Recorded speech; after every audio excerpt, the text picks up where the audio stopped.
So DBT stands for dialectical behaviour therapy, and is a psychotherapeutic approach that was developed in the 80s by Marta Santandreu. And originally, the reason why it was developed is because in that moment, we didn't have any existing psychological treatments for those that they were highly suicidal and possibly being diagnosed with borderline personality disorder. And it's also what the main goal for DBT is to support participants in the psychological treatment in building a life that is worth living. So DBT was originally designed for treating borderline personality disorder.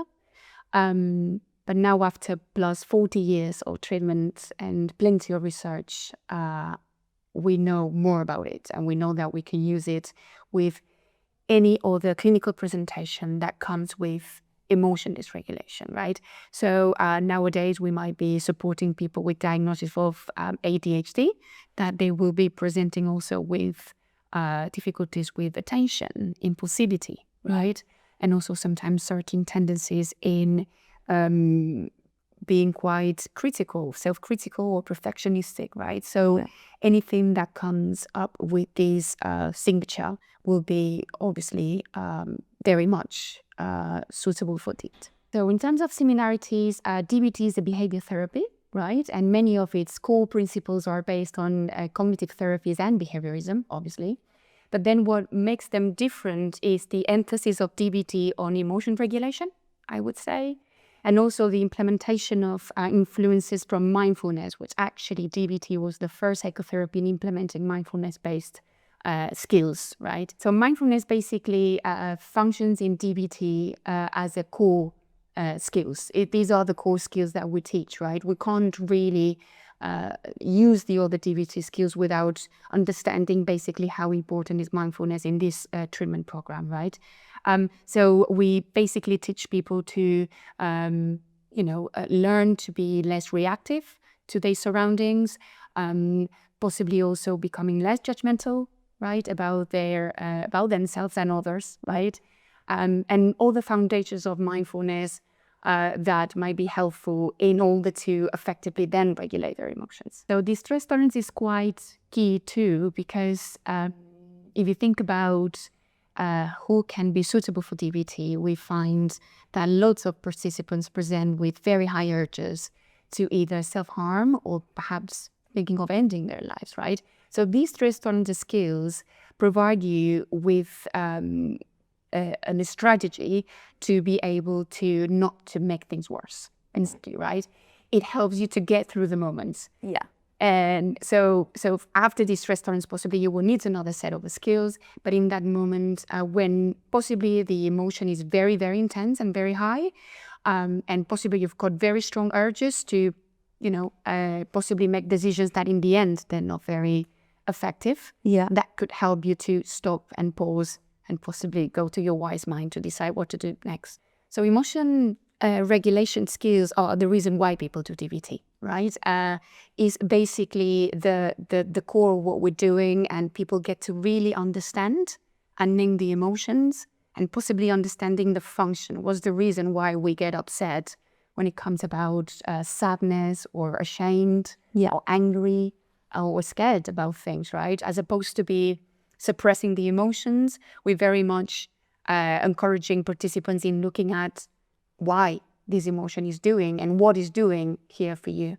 Yeah, so these set of skills really help you to maintain effective relationships over time, right? Either if that involves one learning to communicate effectively what I want to my environment, also learning to repair a relationship that you want to keep or maintain them over time, possibly also ending those that you don't want to have around anymore because of various reasons, and ultimately gain self-respect about who you are and your relationship with your environment. My favorite skill for mindfulness is observe, and is the first skill that people learn. Without observing, we can't actually do any other skills. Of course. So sometimes we use the metaphor of stepping in a room with our eyes shut, and we'll be just kind of bumping into all the furniture and everything, right? And then crisis happen, right? So there's a bruise, and there's oof, and this, and then I fall, and I fall down, right? So basically observer skills is the ability to wordless watch what's happening. It's becoming an observer of reality when we are working on non-reactivity, becoming less reactive to our surroundings and bridging this gap between attachment to what's going on and ourselves. Right. Quite crucial skill. TIPP stands for temperature, intense exercise, pace breathing, and paired muscle relaxation. And what we're doing basically in this stress tolerance is we're very much changing our body physiology and chemistry, right? And this is a skill that involves changing our breathing. This is oxygen levels with carbon dioxide levels, how we're breathing, how we are becoming aware of the tension and the relaxation of our muscles, and also how we are bringing our heart rate up with intense exercise when we really don't want to do anything, which is just like staying in bed and becoming very depressed. Yeah.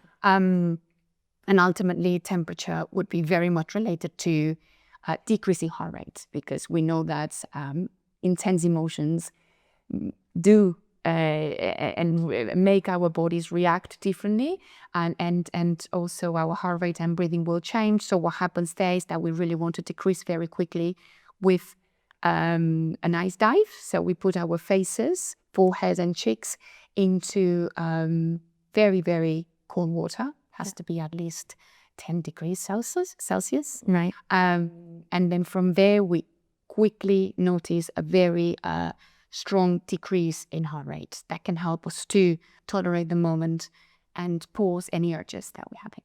So one of the jewels of the crown for emotion regulation in DBT, I should say, is check the facts when we are supporting participants in understanding that many times suffering and reactivity happens when we make different interpretations of multiple events, right? Yeah. You and me here, we can be sitting and something happens and we're going to have two different interpretations of that. Of course. And this is shaped by our life history, possibly. So what we do normally is we ask participants to slow down and check actually what the facts are, instead of our mind quickly assuming that there's a threat potentially, right? Or they need to react to it, right? So that's quite a crucial skill in emotional regulation. Demand skills is where we normally teach folks to be able to communicate effectively what they want, right?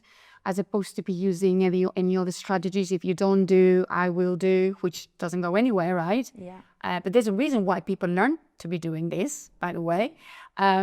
So what we do instead is telling them, describe what do you want, and express how does it make you feel. And after that, assert yourself in telling your environment how different you want it, and eventually somehow reinforce the environment for listening to what they have to say about that. And also that's a strategy when your environment will win also. It's a win-win strategy. Otherwise it looks at all like us bulldozing and telling others what to do, right? There's a second part of DMN that has to do with an environment that doesn't want it, right? That will be eventually pushing back or attacking because they want it their way, right? So then you come back again to re-describe the way that you want it.